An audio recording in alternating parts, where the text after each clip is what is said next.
Morning, everyone. Welcome to another edition of Street Beat right here on CW50. I'm your host, Amir Makupson. Well, we're covering a number of topics today, from how you can add value and make a difference in the life of someone suffering with a mental disorder to what you can do to make parenting a whole lot easier. Plus, see how a generous donor is helping Focus Hope make a big difference in our community. Up first is today, you've probably heard it said that children who read succeed. They're here to share how the Detroit Public Library is making that happen is Executive Director Joanne Mondowney. Welcome to Street Beat. It's good to have you here. Thank you for having me. Being from Detroit, I've lived here all my life, and I think probably the first time I went into the Detroit Public Library was on a field trip in grade school. Even then, I thought that was the most beautiful building I'd ever seen, and it looks the same today. And it is. It is one of the most beautiful buildings in all of Michigan and beyond. It is absolutely a stunning library. And it's 150 years old, I understand? The library system is 150 years old. The Woodward building will be 100 years old in 2021. Is it still real active, people coming and going? Very much so, very much so. And technology has made libraries even more relevant. We're in such an information-rich society today, and libraries have taken on the role of information brokers. We're the community's living room. We have people who are there from the time we open the doors until we put them out when we close. You also have like special activity rooms and salute type rooms, and all kinds of things are in there. There's more than books. Much more than books. We have over 800 public computers for the public to use, and they're used all over. We have 22 locations throughout the city of Detroit, and every location has computers for the public to access. That's great. Can anybody come in? Do you have to be a member, or anybody can use a public library? Wonderful. That's wonderful. Yes. Of course, the object here is read. You have to read. It's so basic to everything in life. You've got children and literacy. That's a big deal with DPL, and you've got something coming up to talk about. Yes, we do. You know, we celebrated March 25th of last year was the kickoff for our 150th celebration, and we had a huge party. Over 800 people attended the party at the library. Huge party. And this coming March 19th will be the culminating event. It's a Saturday, March 19th, with Walter Mosley, who will serve as our keynote speaker for our gala anniversary.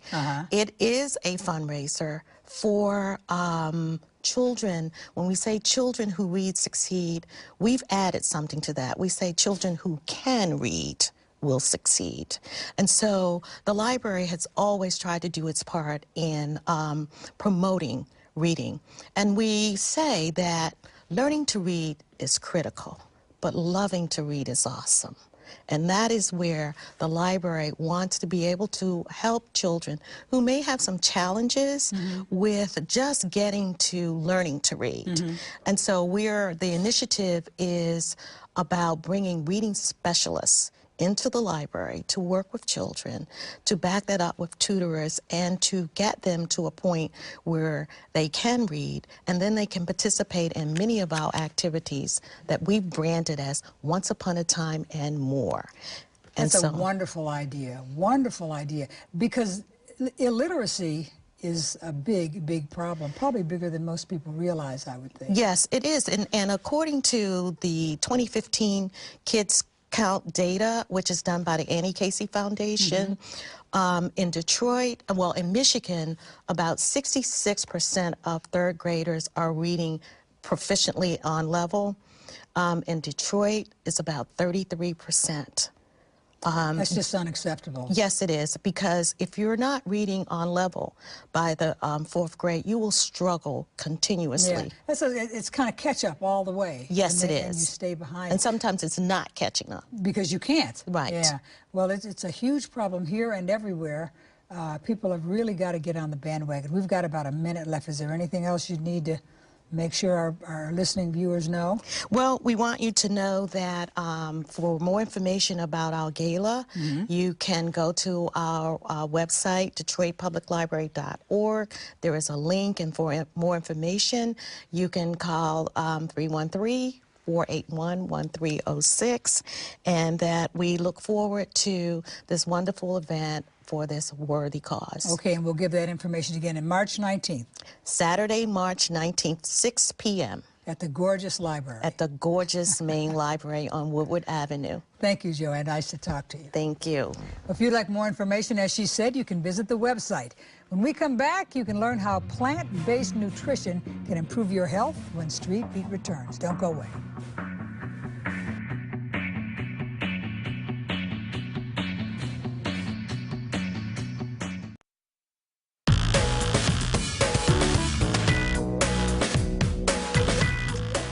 Hello and welcome back to Street Beat. I'm your host, Amir Makupson. Did you know that science has proven that your overall health and risk of degenerative disease are totally linked to your diet? For more than 40 years, Dr. T. Colin Campbell has been at the forefront of nutrition research. His legacy, the China study, is the most comprehensive study of health and nutrition ever conducted. Dr. Campbell joins us with his son, Nelson Campbell, to share how you can improve your health through plant-based nutrition. Thank you for coming. That's a really important topic. The relationship between health and eating is bigger and more important, I think, than almost anybody realizes. Well, Hippocrates said that about 2,000 years ago. Let food be thy medicine and medicine be thy food. We're just rediscovering, essentially now with modern science, that food has a major effect on our health, keeping us from getting disease. Actually, it can be used to actually reverse disease. But people don't know that or don't believe it or certainly don't practice it. Right. So what do we... Well, that's a story in itself. I mean, for a long time, you know, we've sort of known this in science and it's been gradually coming out, but there's been difficulties along the way. I mean, we do have personal prejudices against eating that kind of food for whatever reason. Now we have economic forces, too, that play a role. So we're in a culture that tends to support the kind of food we eat, which is not exactly the right kind of food we should be eating. And what we're discovering now with good modern, scientific techniques, this kind of nutrition really has an enormous ability to, as I said, prevent us from getting heart disease, cancer, and so forth. But now we can use it to actually reverse disease, too. Is your book, The China Study, right? That's what this is all about, the relationship of food, what foods you should eat. Right. Is it the basic thing they used to say, you are what you eat? Is that what you mean? Yeah, sure. It's a good statement. Yeah. What's the relationship between the China Study and the China Project? Well, we did a big nationwide study in China, now about 20 years ago, that involved Cornell University, where I am, and a few other universities, where we just examined why it is that in that country cancer is very common in certain areas of the country and not in others, for about a dozen different kinds of cancers. So we went there. There's a joint project between the United States and China, and we went there to see why that's so. So we collected blood samples and urine samples and food samples and so forth, collected a massive amount of information, and then sit around and sort of analyzed it. And what we learned was that basically the closer we get to a whole food, plant-based diet, the healthier we're going to be. I mean, and the effect, I have to say, is also based on some research I had been doing before that. But really, the effect is just really quite dramatic. It's a means of actually treating disease now, too. You know, it's interesting because some of the most complex problems, the answers really are so simple. But I think we look beyond and we look everywhere else. If the answer is just eat the way you're supposed to eat. And no drugs. You don't need to take drugs. Well, I shouldn't say it quite that way, but you can certainly minimize the use of the pharmaceutical approach, which we now use. Yeah. Why don't we just use food? Yeah. And it is quite simple. We make it more complicated. Nelson, I'd like to ask you about the Plant Pure Nation. That's a movie? Yes, that's a movie that I directed and wrote, and also working with the producer and writer of a film called Forks Over Knives, which has been a widely viewed film across the country the past several years. But this is a film that's really focused on answering the question, why haven't we heard more about this before? because a lot of people who hear this idea, it's such an incredible concept that we have this much power over our health that a lot of times people are incredulous. You know, if this is true, then why haven't we heard this before? So this film is really intended to answer that question. Where can we see it? Well, it was released in theaters across the country. We played in about 100 plus cities last year, and it just went on Netflix last week. And it's called Plant Pure Nation. Plant Pure Nation. Okay. If we did things right, if we did things the way we're supposed to, what are the kinds of diseases that could be really impacted, if not eliminated, by paying attention to what you're saying? Heart disease, diabetes, especially type 2 diabetes. And we believe, too, we need a little more research in this, but we can actually really cut down the cancer risk as well. And as a matter of fact, a whole variety of illnesses and diseases, autoimmune diseases to some extent, just aches and pains. I need to read this book here, or see the movie. Well, Nelson demonstrated in the film, as part of the film, you know, how when he takes people, gives them this food in a matter of, what, 7 to 10 days or so. 10 days. It's amazing. They see dramatic changes in their health in that period of time. It's really quite exciting. How can we get more information on this? Because there's a whole lot more we need to talk. How can our viewers get more information? Well, one thing I would suggest is that they go to plantpurenation.com. Okay. And they can learn about the film and go to Netflix and watch the film. And then on the heels of the film release, we're launching a nationwide strategy to organize a grassroots movement around this concept working in local communities. So they can go there to learn about that and learn about how to get involved. PlantPureNation.com.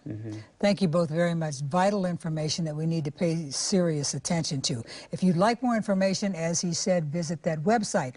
Now, still ahead today, find out what Focus Hope is doing to make a difference in Metro Detroit when Street Beat returns.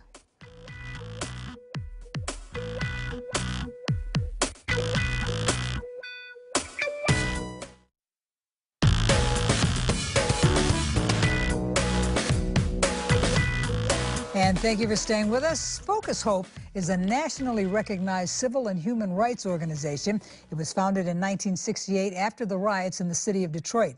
Now, throughout the years, they've developed numerous programs in their efforts to oversee racism, poverty, and injustice, including food, career training, and community development programs. Now, through their efforts, thousands of individuals, especially women and minorities, have achieved financial independence. Joining us now is Focus Hope CEO William Jones, Jr. Thank you for joining us. Thank you very much for having me. You are quite welcome. Focus Hope is so much a part of Detroit. We were talking before, and I told you I used to interview Father Cunningham quite often, and Eleanor Jositis as well. I miss them. So do we. Yeah. Eleanor passed away just a few years ago, as you know, and we still feel her presence in the buildings, and Father Bill's as well. Yeah. Well, anyway, it's nice to remember them. Let's give an overall view of what Focus Hope is for those who don't know. Well, Focus Hope, to many people, they think of Focus Hope as being the food, in case they might have intersected with us on the food program, or they think of us relative to workforce development. So we're still deeply engaged in both those. Our food program, the Commodity Supplemental Food Program, feeds 41,000 low-income seniors with a monthly allotment of food each month. Wow. 41,000 a month, so that's roughly 500,000 every year. Our workforce development programs are the Machinist Training Institute. I've been through there. Yes, yeah. Absolutely. Terrific building, terrific program. But we're converting that to more advanced manufacturing. We're introducing robotics and technician training, controls technicians. You're keeping up with the times. Oh, we were just awarded an apprenticeship grant by the U.S. Department of Labor. Great. We're working with 2 partners. We're going to be having folks train with us and apprentice with local companies and businesses in skills that are in very, very high demand right now. And most recently, hardly anybody knows about this, but Oakland University moved onto our campus with their School of Nursing, and they're offering LPN training, CNA training, as well as patient care technician training right there on the Focus Hope campus. So we're deeply, deeply invested in workforce. So that nurse training through Oakland University? Licensed practice through Oakland University is going to be offered on our campus. Wow. They're leasing space from us. We're doing working out the details with them to do preparatory work to make certain that people are ready for the training. but they're doing it. They've got, every morning when I drive in, early in the morning, you see people in smocks walking across campus. See, that's those medical people. They do things before the sun comes up. So, that's wonderful. And we're deeply involved in the neighborhood around our campus. Uh-huh. It's 100 blocks that we've identified that we're really going to go a mile deep in that area.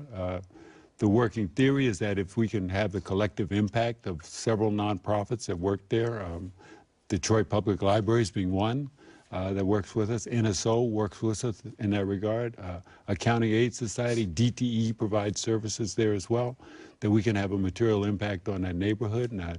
And within that neighborhood, which is a perfect microcosm of the city of Detroit, within 20 years, we think we're going to have a situation where everybody's well-educated, economically self-sufficient, and living in a safe and supportive community. So we're pretty busy right now. Wonderful mission, Yeah, absolutely yeah. wonderful mission. Your campus is so big, it's obviously still in the same place, but it's grown, right? Yeah, we're still at right there on Oakland Boulevard. Main administrative buildings, 1355 Oakland Boulevard in Detroit. But the campus grew as a result of Father Bill's efforts and Eleanor Jositis' efforts to bring jobs on. And at one time, Focus Hope was a Tier 1 supplier to Ford, GM, Chrysler, and Detroit Diesel. Well, we're not in that business anymore, but we've leased that space out to a company called Android Industries. And in turn, we also work with them to supply them the workforce that they use. So working with Android, we've brought more than 100 jobs, probably 200 jobs by next May. That's wonderful. Back into the city of Detroit. Wonderful. Yeah. Is there a typical person who comes to you? I mean, no such thing as typical. Let's see, the identifying or unifying characteristic is they need a job or they need training or they need assistance in some way. So in our neighborhood work, it could be a neighborhood resident from, I'll say, birth to 80, okay? Wow. All right, so That's and we the work gamut. with, because the seniors are the target for our food program, but as part of our neighborhood efforts, we've got an early childhood development program right there. We run a child care center, which is really early education. And we've got 216 students, or 216, and they're 6 weeks to 4 years old, you know, getting the early childhood education. We've got 150 or so on the waiting list to get into that program. So we really do run the gamut. And somebody wants to get involved, what do they do? Well, check our website, www.focushope.edu. It's a great place to start. But if you want to volunteer, you can volunteer in our food program and pack or deliver boxes to shut-in seniors, okay? And that's extremely helpful in there. But we also take professional volunteers that provide us support and services that help us out quite a bit. Okay, I've got to say it's also fun because we've done some projects with Focus Hope and packed bags, boxes, food boxes, maybe around holiday time or something. So it's kind of a fun thing to do. It's a good and helpful and productive thing to do. I'm glad that those programs are still there. Not only there, but you're expanding with all of your other. And bring the family. You know, it's a great family activity as well. So it sure is. We look forward to seeing you again. Oh, you will. Continued success to you. Thanks for talking with me about it today. Thank you. If you'd like more information, as he says, check that website or give them a call. Coming up next, learn how you can become a better parent by simplifying things a little bit when Street Beat continues.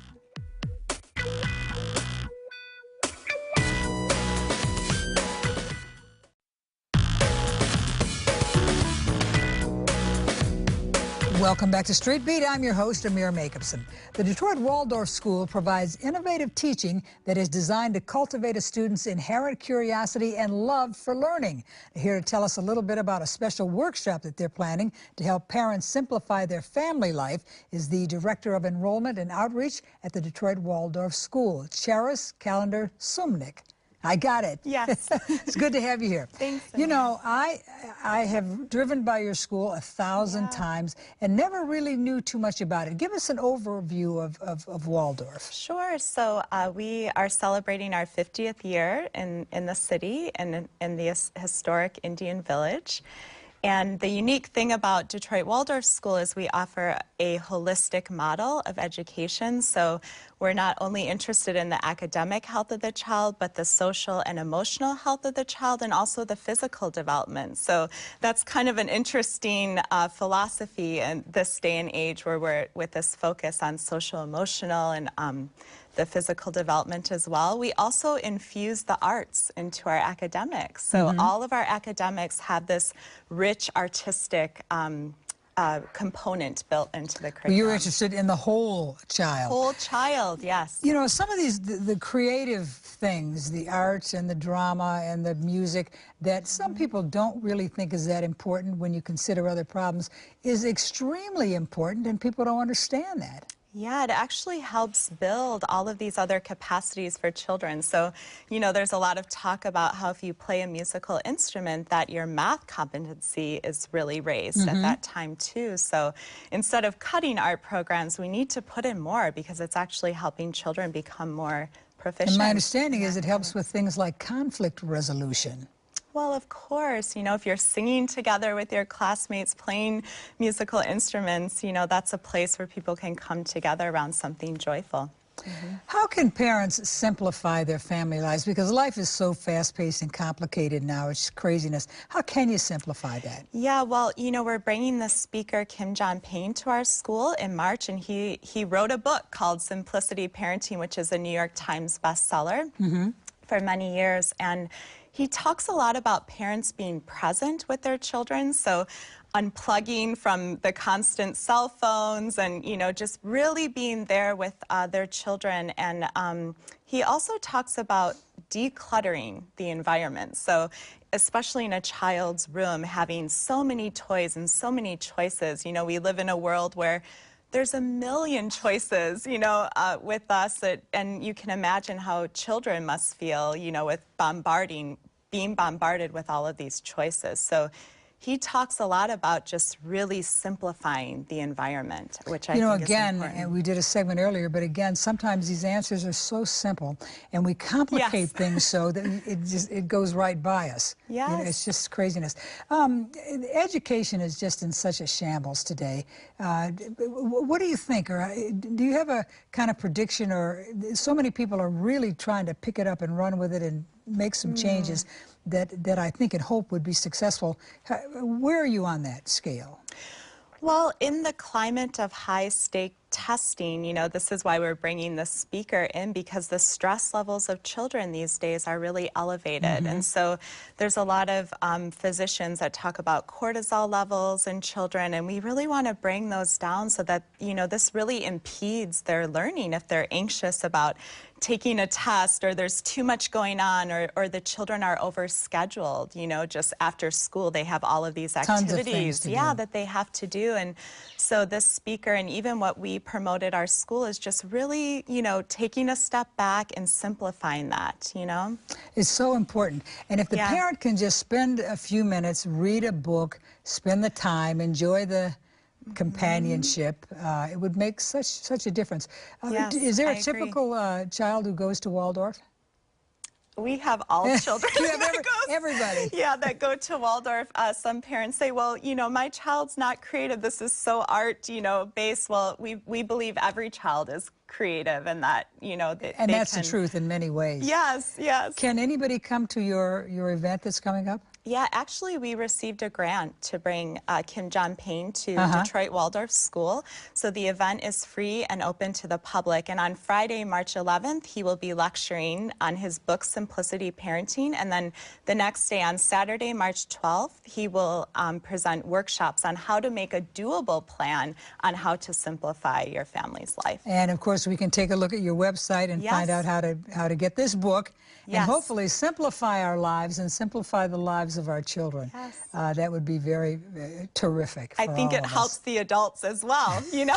I know it helps the adults as well. Cheris, thank you very much. I hope you have a successful event, and that Waldorf continues to prosper. Thanks for talking with us about it. If you'd like for more information, visit their website or give them a call. That's our show for today. Thank you for joining us. I hope you'll join us again next week. Until then, have a great weekend.